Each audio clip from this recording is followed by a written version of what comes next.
harvest is set to drop by December as Mwea irrigation scheme farmers expect a bumper harvest. The high cost of the product witnessed in the past few months has been attributed to the poor rainfall distribution and the drought.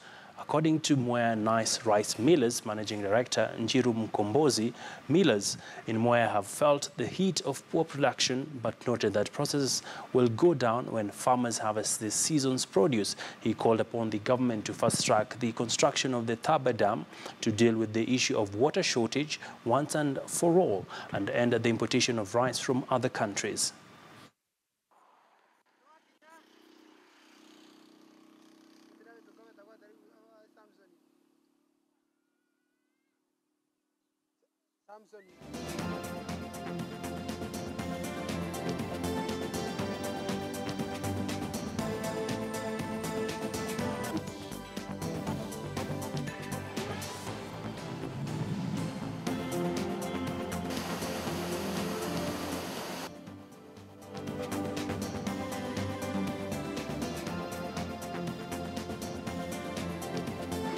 Mchere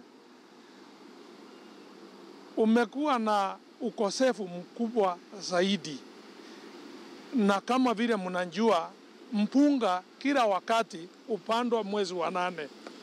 Mvua ya last year ambapo tulipanda hii mpunga ambaye tunashaga sasa, tumekuwa na tatizo sana sababu ya kiangazi na ukosefu wa maji. Hatungetaka kuona kiangazi ingine ya ukosefu wa mvua kama hicho, na suluhisho tu itakuwa ni dam ambapo ni river dam.